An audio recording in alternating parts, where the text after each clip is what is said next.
Welcome, welcome, bienvenido to all you beautiful souls all over the planet, all over the world. Good afternoon, good evening, wherever you are. Welcome, welcome, welcome to Soul Purpose Healing. I'm Viata, your host, and we have a wonderful guest tonight who's going to share her journey of perseverance. You don't want to miss it. But first, this is the beginning of a new year in the 13 moon calendar of synchronicity, star travelers, cosmic order of the right way to look at time, 13 moon calendar. So let us start with the prayer of the seven galactic directions. And I'm going to let Jose Arguelles lead the prayer, and I'll be drumming a little bit in the background, and then we'll be right back with our guests. So enjoy this prayer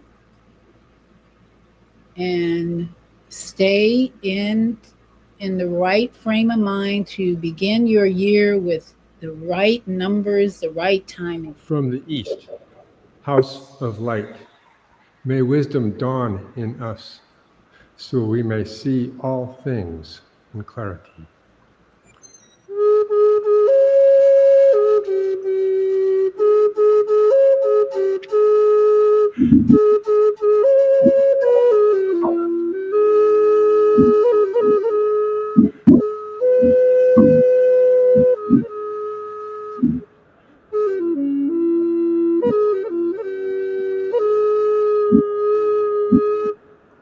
From the north, house of night, may wisdom ripen in us, so we may see all from within.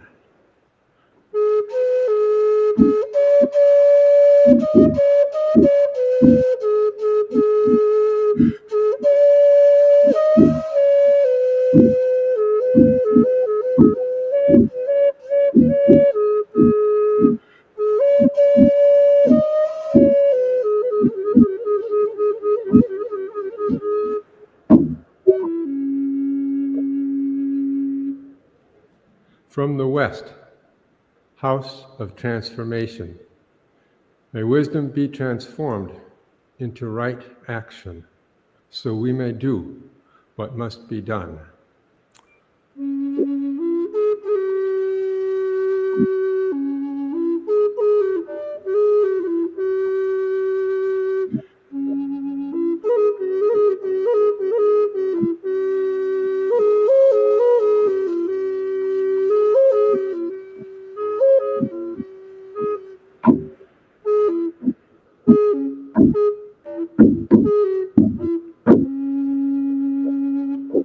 From the south, house of the eternal sun, may right action reap the harvest, so we may enjoy the fruits of planetary being.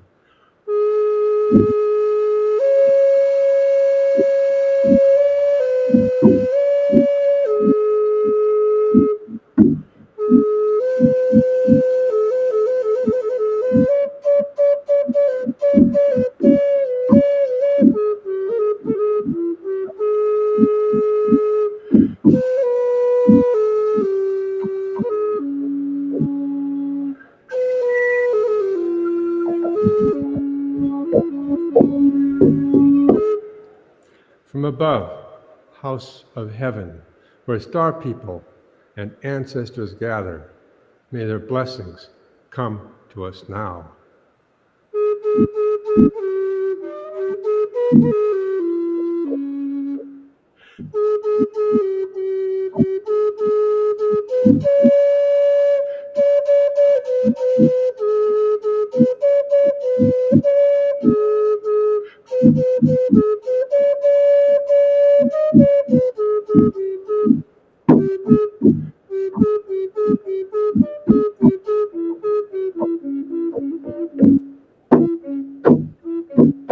From below, house of earth, may the heartbeat of her crystal core bless us with harmonies to end all war.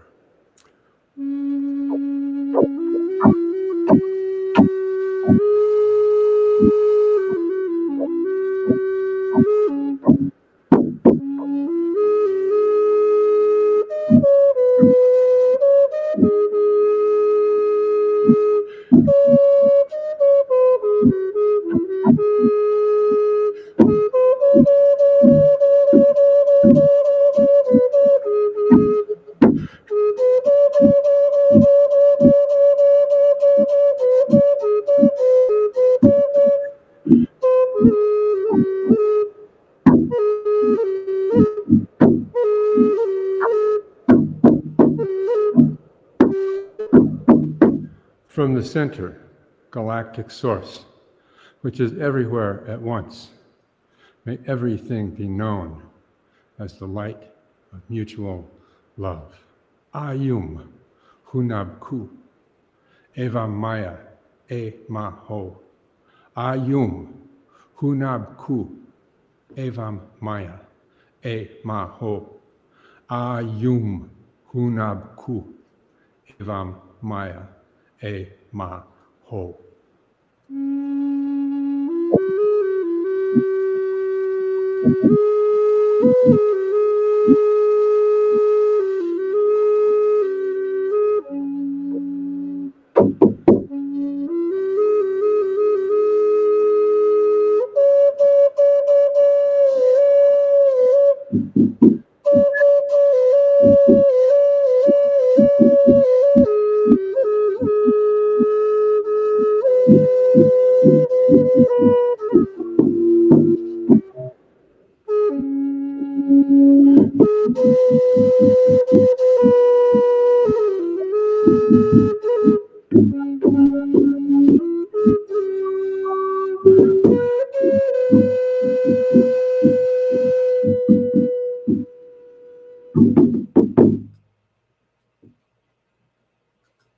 We give thanks to our ancestors and to all the creative energy in the universe that brings us to this beautiful day with my very special guest, Joy Blake. Good evening, Joy.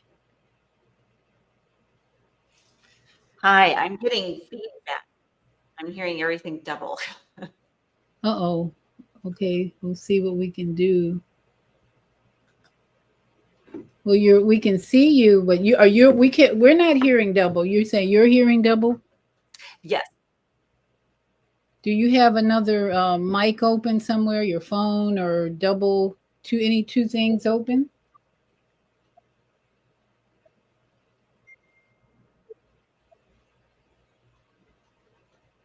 You were fine Earl before. Did you do anything? Yeah, it was only once you started the live. Oh, okay. Okay, well, we can hear you fine. Okay. I might be late in responding though, because I can't, it's repeating. Do you want to go out and come back in? Would that help? Let's try that. Yeah, okay, we'll wait for you. In the meantime, for those of you who were with me on Friday with our tribute to Malcolm Jamal Warner, oh boy, follow that on YouTube because that story is just changing every day. What we knew last week about Malcolm Jamal Warner's transition has changed again. And it keeps changing. And there are several people doing tarot card readings on his life, death, whatever.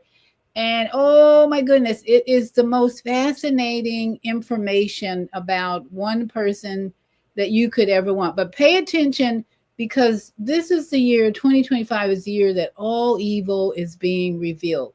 So we're going to bring back Joy Blake. Good evening, Joy. Thank you for joining me.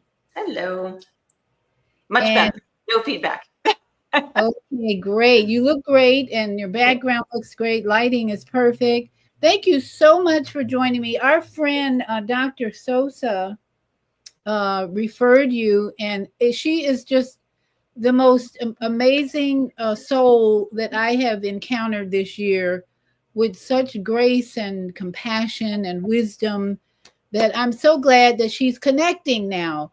She's been on the show commenting several times, bringing a lot of wisdom to the show. So I give thanks to Dr. Sosa, wherever she is, for connecting us tonight. Yes. And I watched the last show with you and Dr. Sosa. It was beautiful.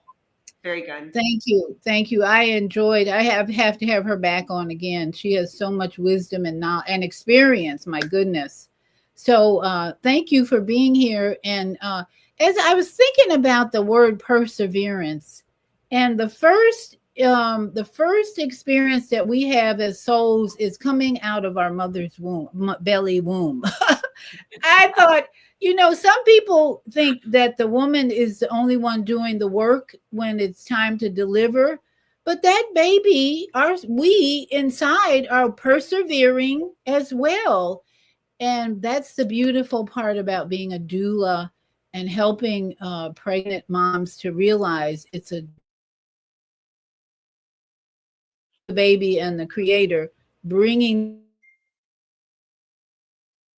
Thank you for being here and sharing with us your perseverance journey from the womb on to help us, in fact, appreciate your gifts and your contribution to this journey. So, would you tell us about your journey from the womb on?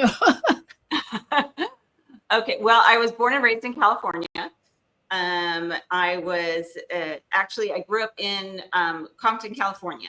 So I have 9 sisters. There's 10 of us. So it was a big family in a small house. Wow. Did you say 9 sisters? I have 9 sisters, yes. And one brother? No. My mom, unfortunately, did lose 5 children. So, I mean, she would have had 15. But one of them was a boy. So that's the only brother that I never got to meet. So 15 pregnancies total for my mom. So my mom was definitely one who persevered. And that's probably where I got it from because she is. Oh my goodness! Is mom still with us on the planet? No. Mom and dad, unfortunately, are both passed, but they were both very strong individuals. They met in the Navy. My dad had a tough childhood. He grew up in foster care, and my mom had a tough childhood. She grew up in an abusive household, and but the two of them, they were strong together and stayed together the entire time. That through all those kids and all the challenges that they had, they persevered and taught us how to persevere as well, and how to be strong and independent and think for yourself, and usually with that number of children, it's usually either, from my experience, and you tell me, either Mormon or Catholic background. Catholic. Catholic, okay. Catholic, yeah. That's what everybody always says. So were you Catholic? Yes. Mormon, yeah. It's like, but in my great grandparents' day, that they were having that number of children all the time. So it's rare for that generation to have. Well, I'm the youngest. I'm the youngest one. So actually, my mom was 43, I believe, when she had me. So yeah, which is rare. You're not kidding. Rare. So did you live on a farm or what type of? No. We lived in a little 3-bedroom, 2-bath house in Compton, California. And we learned how to share at a very young age. And my dad, he had his own bathroom. He had the little bathroom and we got the big bathroom. So when dad was home, he had his space. So, I mean, I'm sure it wasn't easy for him with all the women in the house. But yeah, no, he was awesome. He was great. Now, I always thought, okay, when you say Compton, it reminds me of Serena Williams, Kendrick Lamar. So were you in a mixed race neighborhood? Yes. Actually, yes. I mean, it was, we were the minority actually in the neighborhood. So yeah, but it was, definitely mixed, and we played with everybody. Everybody got along, and it was fun. We had some people in the neighborhood that weren't so great, and some that were fabulous and looked out for each other. So, it's life. It's just like anywhere else in the world. So. Yeah, that's it. So 9 sisters, tell me a little bit about what that was like. And you being the youngest, were you like the one who was watched over and taken care of, or did they get away with anything? You couldn't get away with anything? What? No. I was the 10th one, and Yeah, no, by the time it got around to me, there were so many strict rules that, I couldn't get away with anything because it was like, nope, your sister did that already. I'm not going to let you even have a chance to do it. So, um, and I had a Wow. lot of sisters looking out for me, and a lot of at school, oh, you're a Blake girl, aren't you?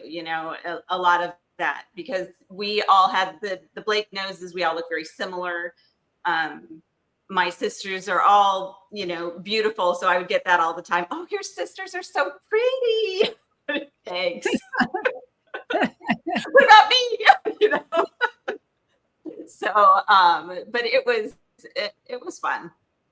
Yeah. It had Yeah. its challenges being with that many women in one house. Definitely had its challenges. Oh boy. Wow. That is so wonderful. So now are all your sisters still living? Yes. That's wonderful. And Yeah. did you all go to college, or what were your parents' beliefs about education? My mom really wanted us all to, go to college. She wanted us all to get, straight A's, good grades. Education was very, very important to her. She was just crazy smart, and she actually had rheumatic fever as a child and was bedridden for, I think, 2 years, and had to be homeschooled during that time, and then still ended up going back to high school and graduating with honors. She was just that kind of person. And she didn't actually get to go to college. She did later in life. When I was in high school, my mom went back to college, and she got her degree while I was in high school, which is kind of wild. And but she ended up joining the Navy and becoming a wave. Yeah. Like I Gee, said, very strong woman. wow, you're not kidding. After birthing, what, 15 children? No, And she then, joined the Navy before she had any of us. So it wasn't until after she had a few children that she left the Navy. And then it was when I was in high school that she went back to get her degree in college. But right. she and my dad met in the Navy. My dad also joined the Navy when he was out of high school. So yeah, so they were both, um, you So know, tell me, did any of your sisters want to have 15 children or 10 children? I don't know if they wanted to have 15, but I think the sister that has the most is 5 children. Okay, okay. Yeah. But Wow. there's, I believe, 39 grandchildren, is what my mom ended up having. And then there's a lot of great grandchildren, and, it continues Big on and on. family. So So do big, you have big family reunions still? yeah, we haven't had one. We were supposed to have one during COVID. And because of COVID, we skipped that one. We usually have it every 3 years, but because of COVID, it got delayed. And so now we're planning on hopefully having one next year. My sister in Montana is probably going to host that one. So fast forward a little bit. Did you decide to go to college, or I just did. I did. I was planning on becoming a paralegal. I wanted to be a paralegal, but I didn't get enough of a scholarship to pay my way all the way through college. So I had to get a job, and my first semester I had a scholarship for, and then the rest I didn't. And right at the time when I was starting college, my parents moved away to Texas.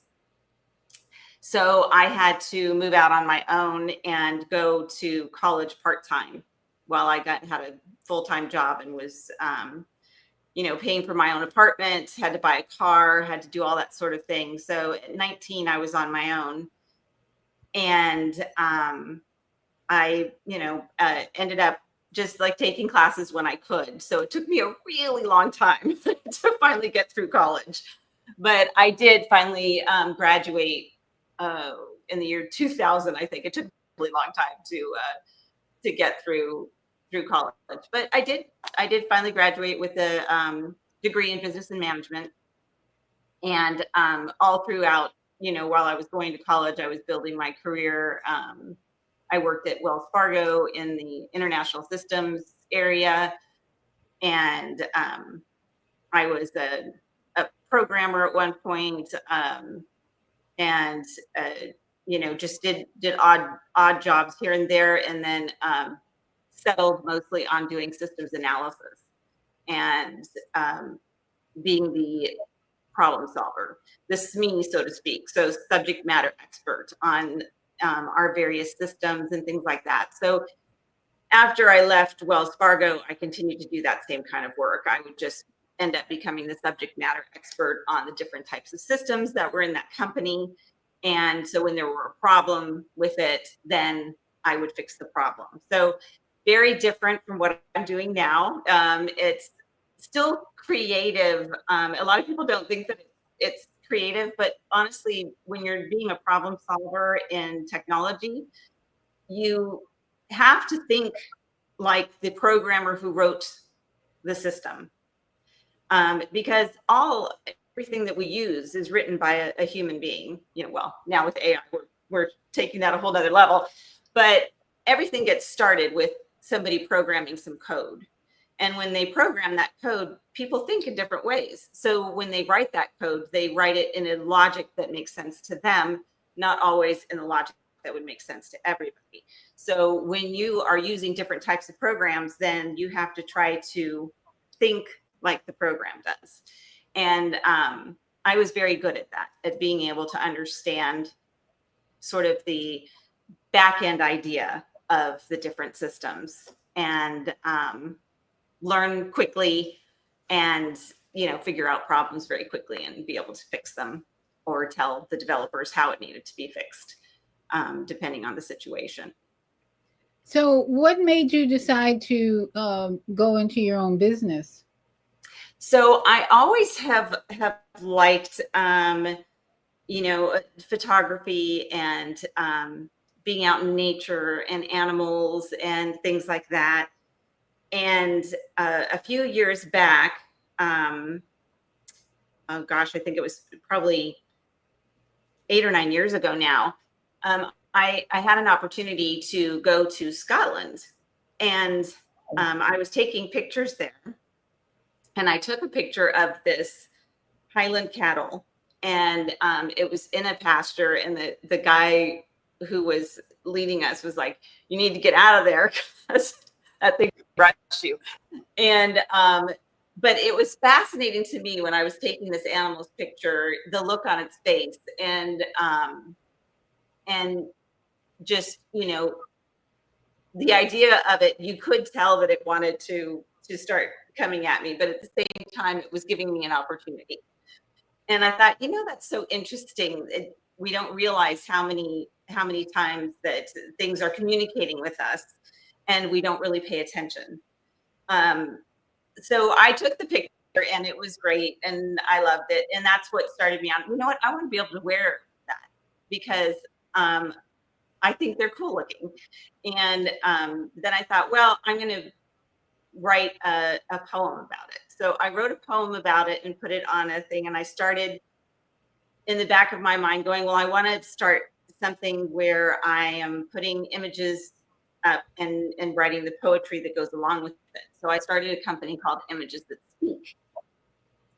And I was still married at this time, and didn't get a lot of encouragement to head that direction or anything like that.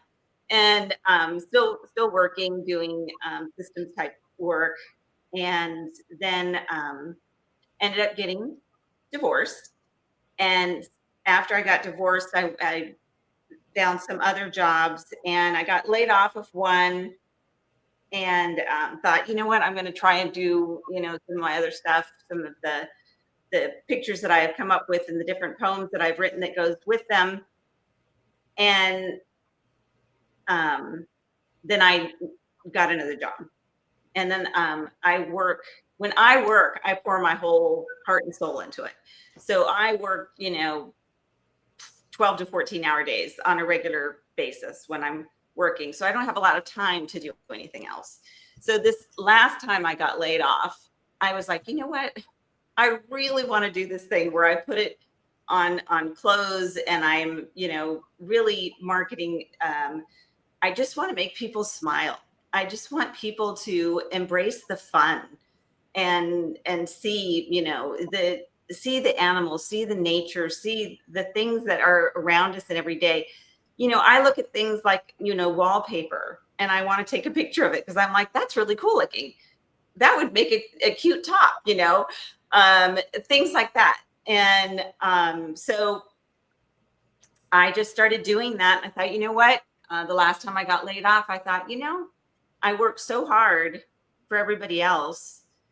I should work hard for myself and believe in myself. And so I rebranded as The Images on Me and created this website and started putting out all these different designs. And I'm very excited about it. I love it. It's fun. Okay, how long have you had the business? So I just started this rebranding as Images on Me just actually in January. So yeah, I completely rebranded and started putting it on all different kinds of things. And I kind of put the poetry and the images that speak to the side, and decided to really dive into this aspect of it. And so do you do custom orders, or you just offer a line? I do custom orders. I don't advertise that right now. I am planning on putting up a way to order online custom. The thing about custom is that if someone has a photograph that they want to do something with, it just needs to be high definition. So in order for me to really be able to make something wearable, it needs to be a high definition photograph. So I am more than happy to do custom work as long as the photograph is good quality. And I would let the person know when they send it to me whether it is or not. Now, do you work out of your home? I do. Okay. Mm-hmm. So explain to people the benefits of working out of your home versus having like a storefront or something else, especially these days where the cost is a factor, of course. But what do you see as the benefit? I want people to see options these days, that you don't have to work for a corporation. If you lose your job, think about what Joy has just created here, which is just so unique, so amazing. The idea to me was like out of this world. But what do you see as the advantages or benefits to working at home versus having a store and all that? Well, one is no overhead. You don't have to worry about renting a space or anything like that. You have your home. And the other nice thing is that anytime, you can give yourself breaks anytime. And you can work all night if you want to, because you're in your own home, in your own pace. You can wear PJs. You can, be in a more relaxed atmosphere. And I personally focus better when I work at home. I have actually worked at home since before it was fashionable. I started working from home in 1998 when I worked for Wells Fargo. So I have been working from home for a very, very long time. I'm showing my age a little bit there, but we'll ignore that. And I find that I focus better because I'm really just concentrating on what I'm doing, and I'm not, necessarily stopping to socialize or, jumping up to get a snack or getting the birthday cake or whatever. So I really enjoy working from home, and I enjoy also having my own space and just quiet.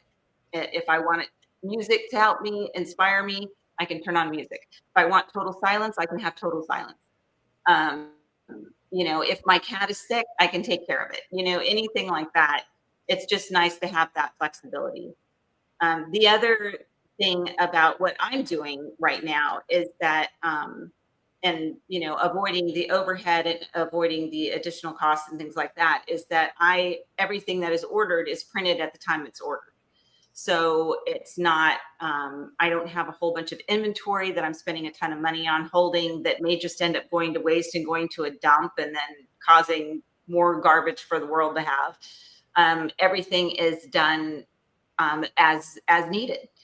And I think that's an important piece too. It's an important piece for the environment, as well as helping me sustain my business. And I have other people print this for me, because if I were to have the machines that it takes to print these, it would cost me, tens of thousands of dollars to get started. But I don't need to have the machines, because there are, lots of vendors out there who are able to, and I work with several who are able to help with this type of work.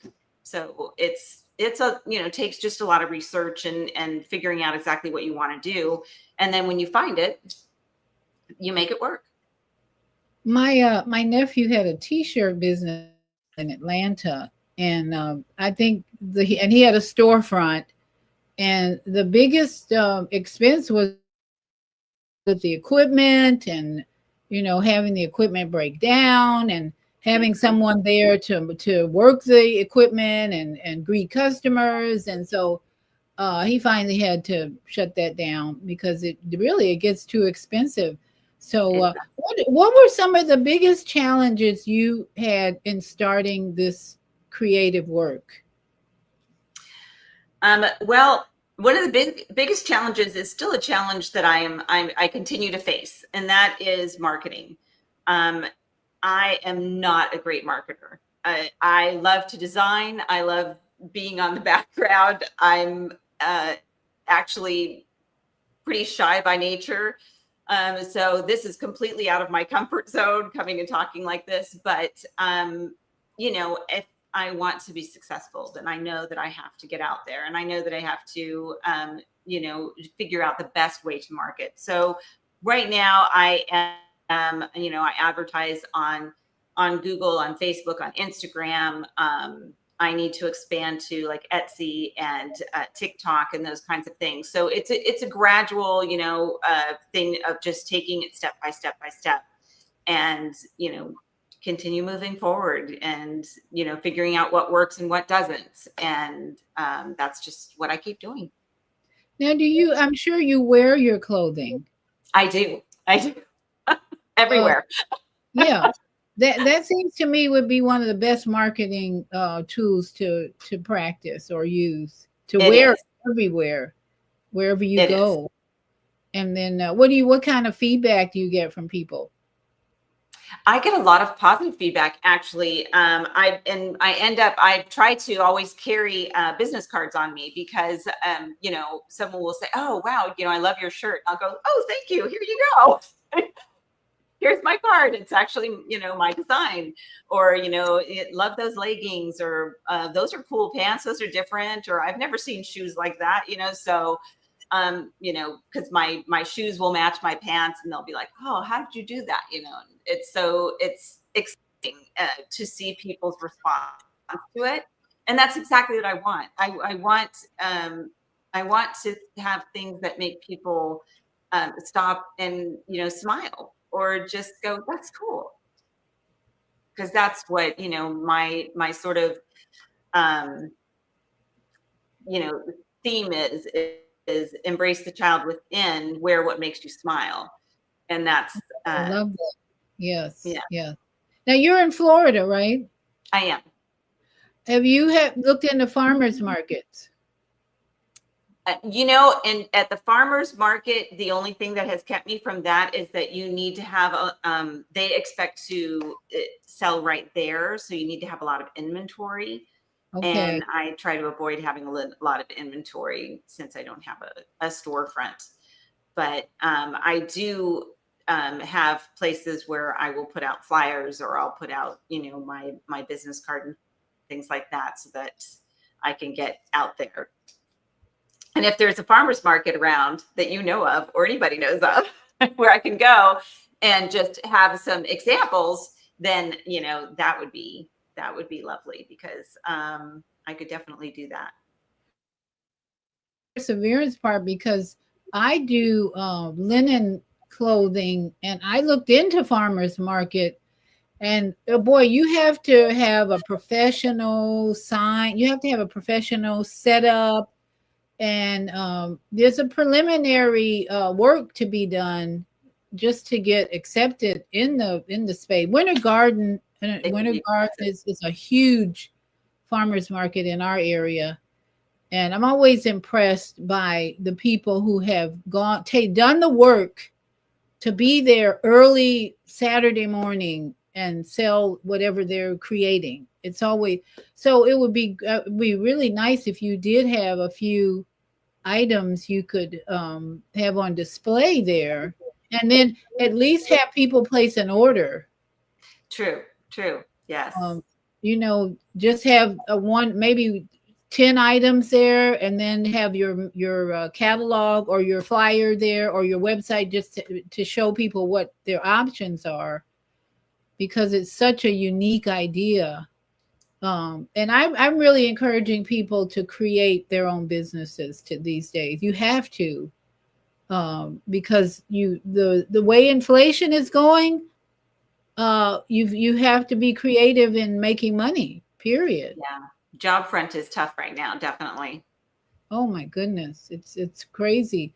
And again, we need to be teaching the youth as well about what you're doing and how you do it. And marketing, like you say, that marketing is key in every area. I have a book that I'm promoting, and marketing is the key for any author. Amazon's not the best way to market a book. So we're writing a book. I have 8 people. We're writing a book on, we're calling it Vegetable Soup for Women. And right now we're at the how are we going to market this book? We've had contributions and all that, but how are we going to market it? And what's our next step? So I think you're right. That your next step is marketing. I'm the same way. I've written 3 books. I'm not really great on marketing. Yeah, it's not easy. And it's funny because I was married to someone who was a marketing manager, and I just didn't learn anything from him. Oh no! How to market? I would ask him all the time. How do I do this? If I wanted to market this, how would I do this? Oh, well, you should check. You should just look out on the web, figure things out. And it's like, help me. Oh, so he wasn't a good teacher. Oh, no, that's too bad. Yeah. Well, there must have been something you learned from him. What was that relationship like in terms of what you gained from it or learned from it? Because I can look at my husband. The thing I gained most was patience. and so we can be grateful. I'm so grateful that you're doing this creative work. You're persevering. But I think our relationships that we have had with our ex-spouses, our parents, are probably the biggest teachers if we think about attitude and not having resentment or anger or unforgiveness. When we are ready to get into gratitude, we have to look at every relationship we've been in and say, even though that person wasn't so perfect and they didn't do this, they didn't do that, what would you say you did get out of the relationships in your life that have helped you persevere, really? Well, a few things actually. We traveled a lot, which was lovely, and so I really got to see some really cool places. But the biggest thing that I will always be grateful for is my son. And I could not have had my son without my husband, and he is the joy of my life. I'm so proud of him and what he's accomplished and what he continues to learn and go through. And we all go through tough times, like you said, with relationships. And as we get older, we realize that it's not the end of the world when something ends. But when you start out, you feel like it is the end of the world. I mean, I remember when I was younger and the first guy that I was very serious about, I found out that he had a double life, that he was living with this other woman that I didn't even know about. And was telling me that we were going to get married and all this. And she knew about me. She didn't care. She said, oh, he always ends up coming back to me. And I thought, oh my gosh, because when I found out, I was horrified. And she was like, it's no big deal. And that was just, it killed me. And I thought, I'll never love again. I'll never have another relationship. This is horrible. And, you end up you meet somebody else and, but I believe that everybody comes into your life for a reason. And, some people come into your life for a season, as they say, but there's lessons to be learned. And even from that guy, I learned lessons. I learned what to recognize, to not be so naive, to, not blindly accept everything that's said to me, that sort of thing. And just as you continue and, have more relationships, even with friendships, you find out things. You'll have friends that you thought were so dear to you, and then they disappear out of your life. And you think, why? What happened? But there was a reason. Maybe the reason wasn't for you. Maybe the reason was for them. So you don't know. You just have to trust, and you have to have faith and continue on. So we have a lot in common. My husband worked for a major airline, so we traveled everywhere. Oh, very cool. and that was the time we got along the most. We got along really well when we were traveling. Yeah. It was just amazing how well we would get along. We went on a tour in China for, I think it was like 8 days. No, 7 days. Something. It was 7 or 8 days. And we were in a group tour. So there were at least maybe 8 other people with us on this tour. And he just loved to talk to strangers. He wouldn't talk to me all the time. He could carry on a conversation with strangers. And I was like, this is great. It's like I get to be, pretty much on my own, independent. And he was enjoying himself so much. Then we were on a cruise on the coast of Australia. And he loved to eat. So that trip was really beneficial for him as well, because he could eat all day if he wanted, and practically did. Everywhere you went on a cruise, there was food. So, and I would just be running around the deck and swimming or whatever and watching movies. But yeah, when you have a spouse that likes to travel, I think that's a good lesson for us to realize how independent we are. We don't have to depend on. I don't know how your relationship was when you were traveling, but we weren't depending on each other to enjoy that trip. You know what I mean? It was more like, we're here to explore these people and we're here to explore this land. And it really wasn't about the two of us enjoying each other as much as it was enjoying the places and the people where we were going. So that really helped me appreciate traveling and teaching children the value of traveling when they're young. That's a bigger education to me than being in a classroom for 6 or 8 hours. That we need to have our children traveling. So did your son get to travel as well with Yeah, he went everywhere with us. And which was great because he got to see all kinds of different people. And the thing that one of the things that I think is lovely about travel is that you realize how small the world is. That, we have so much in common everywhere we go. You may not speak the language, but, we all cry, we all laugh, we all, do things that are very, very similar. And even sometimes the landscape surprises me. I'll be somewhere and I'll think, gosh, this looks just like California, or, whatever. And it's just, you realize, wow, what a small world. And how wonderful to be able to experience that in all the different places and with different people. And I really enjoyed. And we always met interesting people when we traveled, some people that you'd end up, being friends with for years and years after. but I think it's exciting. We landed in after a 16-hour flight. I don't know what, to Australia from California. We landed in Sydney, Australia. And of course, we like rested for a day, but then we went out exploring Sydney. We were having lunch on in a bay area, and I thought I was in San Francisco. It was like, wow, this looks just like San Francisco, because we lived in that San Francisco area for 10 years. And sitting there, like you said, the world is so small. Sitting there watching this bay, and we were eating at I think it was Hard Rock Cafe. We were at Hard Rock Cafe in Sydney, Australia, and there was a protest going on.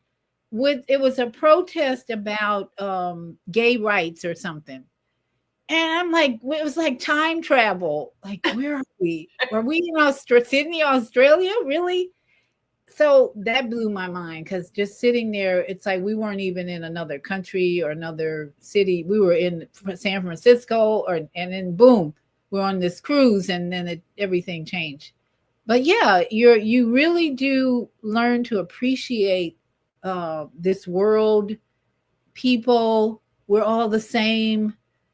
Some speak different languages, but for the most part, traveling can inspire someone like yourself to create this amazing line of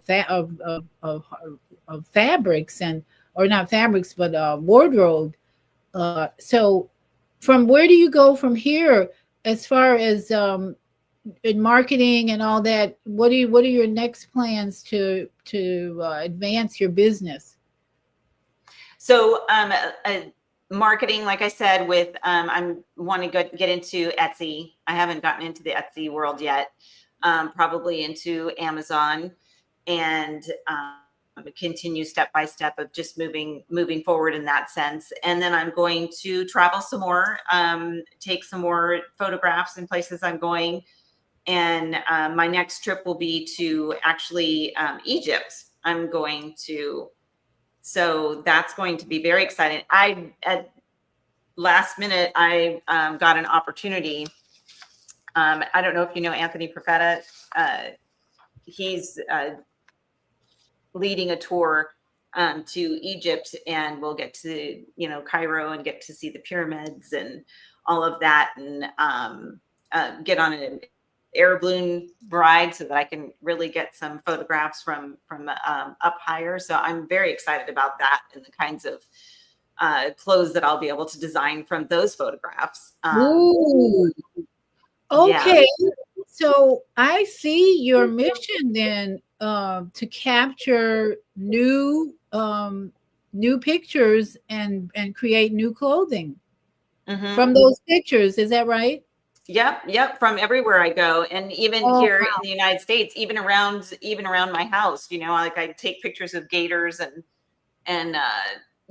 things like that, and birds and squirrels, and I have so many photographs that I even now still need to, I've got all of the designs in my head. Some of them are partially done, and I'm waiting for samples before I release them onto my website. But it will just be continuous. I mean, continuous of coming up with new designs and new things to see. And like I said, it's not even just about the place that I'm at. It's also about the vibe it gives off. So like I said, sometimes I'll take a picture of, a light fixture, or, of wallpaper, or, weird things that people are kind of like, why is she taking a picture of that? But because it really kind of gives the vibe of the place, and it lets other people experience that when they wear it on the clothes. So that's my thought process around it. And then you said you write words about the pictures. I do. I was writing poetry when I was starting the Images That Speak, and I do have a little gallery that you can go onto that's Images That Speak. I don't actually have a link from the Images on Me or anything like that for it anymore. But yeah, I have written a few things, like for, people have sent me pictures that I've written poems for their, big birthdays or things like that. And when I see a photograph, to me, sometimes it will, to me, photographs say something, and Absolutely. they're communicating, and what they're communicating to you may be different than what they communicate to me. So that's how come I move more towards the clothing. And I do have, I am starting a new theme that's going to be called Say Wear, and it's going to have actual, words on it and things like that, more inspirational type of things like choose happy and things like that, that I will have as well. That'll be on my website. Well, anything to raise the vibration of this planet and stop the wars and division. Let's look at some of our comments in the comment. Regina Green is here. She said, beloved, behold to behold. Greetings, beloved. Thank you, Regina. Beautiful words. And Dr. Sosa says, I'm here. Thank you, sweetheart, for joining us. And Higher Learning, Zelda, our Monday morning mindfulness host, says, working at home, you avoid paying extra. To those who prey on business owners. Yes, yes, yes. And that's the way to avoid paying taxes. You just add up the expenses and no taxes. That's what I did when I was doing my cleaning business. So Mama AZ is calling in. Mama AZ, hold on. I'll bring you on in just a minute. And then Virginia. Let's see. Is this Virginia? That is my sister. That's one of my sisters. Oh, Virginia, what a great idea. Love that you're doing something you love. We need more of that. Absolutely. Less of corporate stress and more of doing things that you love. I love this. And Dr. Sosa says, Joy, believe that the universe is on your favor. You're going to succeed beyond your expectations. I agree. It's so unique. She's so sweet. That we have to agree with that. And Patty Cleary says it's fun clothing to wear. Looking forward to buying more. So this must be one of your customers. It's actually my sister too. Okay, we know that besides my sisters, but I have a lot of sisters. I let them know that I was going to be on this, so that's very cool. There's 8 of them. Are all 8 here? Where are they? 9 of them. No, not all of them, I'm sure. And Kwame Sunhorse says, Journey of Life is a planetary story. Oh, I love that. There you go, Joy. Remember that as you're traveling, the journey you're on is the planetary story that you're telling in your garment. So keep that in mind. It's very true. I love that. I love that. And Hari Simran Costa, that's my sister from another mother. My best friend. She says, so inspiring. Thank you, Hari. That's beautiful. And then Mama AZ, you're calling in. Your mic is open. Did you have some words for Joy this evening? Can you hear me, Dr. V? Yes, go ahead. Mama AZ is on the phone. Okay, that picture, I tried to blow it up, but it didn't. My phone is crazy. It's a new phone. But I'm so excited. My grandson me today, and oh my God, I'm simply tired in a good way. But anyway, let me get to the point. That bits and pieces. What is that? Is that a belt? Or that particular one is a watch band. So bits and pieces is another name for I named everything different. So like Beach Please is obviously swimwear. Bits and pieces is accessories. So there's handbags, belts, watch bands in there. Bottom line is anything that you wear below. So like your skirts, your not your swim trunks, skirts, shorts, pants, things like that. Layer Love is sweatshirts, jackets, and One and Done is dresses. Okay, now the items, bits and pieces, is that a belt and a flashlight? It looks like that's a watch band.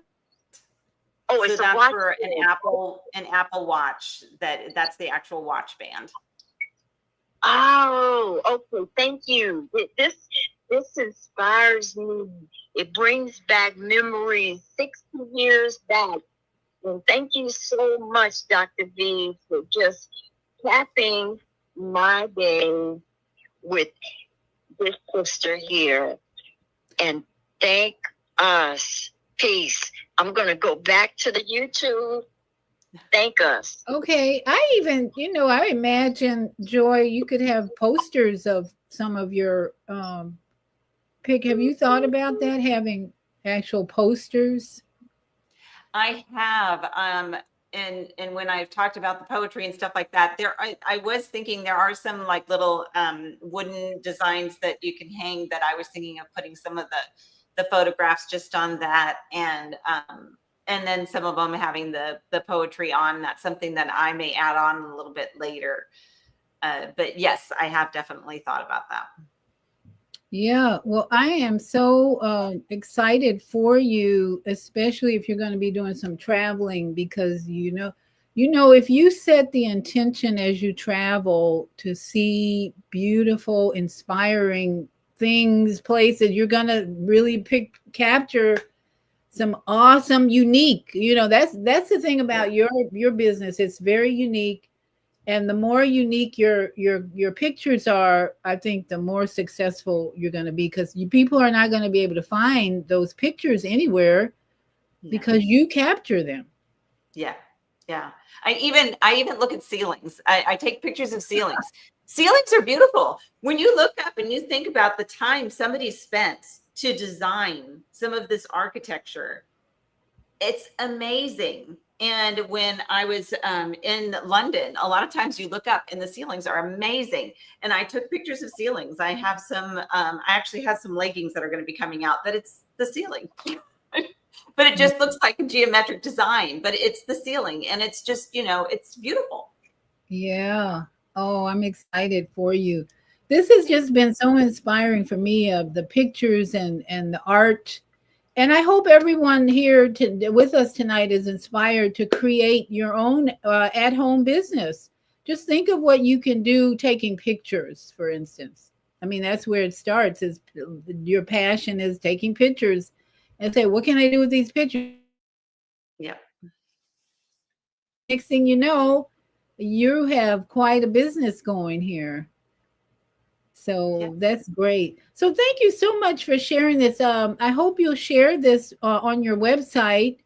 I will. And thank you so much for having me. It's good. I'm glad I got out of my comfort zone. I was so scared. So many times I wanted to call you and go, I can't do this. No, we don't do that. I'm glad I did. Yeah. Your energy, your smile, your work, your clothing is so needed right now, as we look at moving into another dimension of living and another paradigm.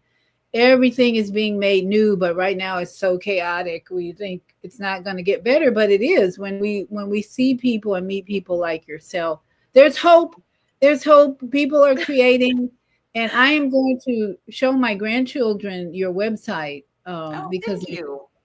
I am really trying to help them see a future without college. You can do anything, and they want to be YouTubers. Well, let's start with taking pictures, maybe. So that's where it is. So thank you again for joining us. Any last words or about your business, about your life? What do you want to share with our audience? Just, I think that like anything in life, here's the saying I've come up with, and that is, perception is your reality. Everybody perceives things in a different way. So that's their reality. Whether it's your reality or not, that's how they perceive something. So if perception is your reality and you don't like your reality, then change your perception. Everyone can be happy. It's a choice. Okay, and here's some more ideas from our listeners. Hari Simran says dragonflies and hummingbirds. Absolutely. Oh, I love dragonflies. I have some cool pictures of dragonflies. Good. Really? Okay. That would be really cool. And then we've got, thank you, Hari Simran. We've got Dan says he love my sweatpants with the Irish ivy. Ivy. Okay. Yes. Is that a picture you took? Yes. Yes. Okay. Yeah. In Ireland, there's like, it's actually, that one I believe is the secret path, is what it's called, the secret path. Thank you, Dan, for sharing. And Patty Cleary, what is PJs. that? She wants PJs. I'm working on it, Patty. PJs with nature pictures or any particular picture she's looking for, or just PJs? Just PJs. She said you should just have PJs. So I'm working on it. I'm working on it. That's a great idea. I mean, any clothing. And I'm surprised that you did shoes. I was really, where do you get your shoes? Where do you buy your shoes? Well, the shoes are actually done through a company in the United States, but unfortunately they're printed. I shouldn't say unfortunately, but unfortunately they're printed in China. I have not been able to find a place that prints here in the United States. Still working on that, still trying to find one that prints in the United States. But I will say that the ones that I use that are printed in China, it takes a little bit longer to deliver, but they are very good quality and very comfortable. I've heard that people order like half a size bigger. Me, I order the same size I normally order, but I have heard from some people they need like a half a size bigger. So that's something to keep in mind.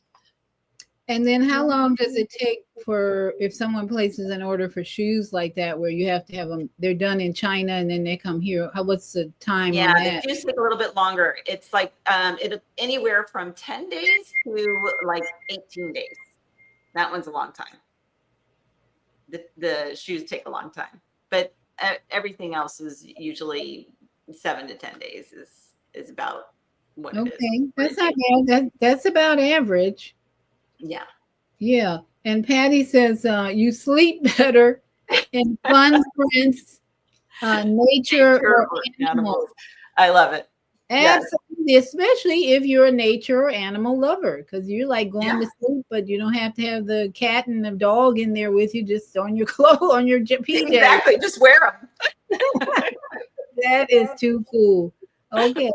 Well, again, thank you so much, my dear sister, for joining us, and I wish you all the best. Have fun in Egypt. That's one place I have not been, but you'll have to take lots of good pictures there.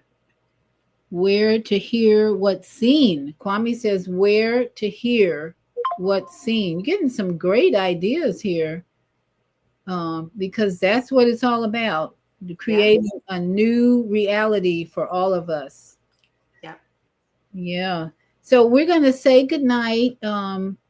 We have had a great conversation, I think, and I'm going to bring in my tiny house village, my tiny house village, to remind us all that small is better, minimalism is better, and living in a tiny house is peaceful and less expensive.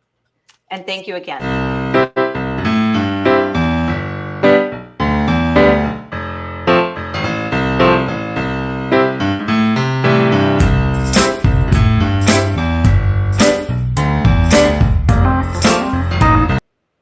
Oops, we got to start that over. Okay.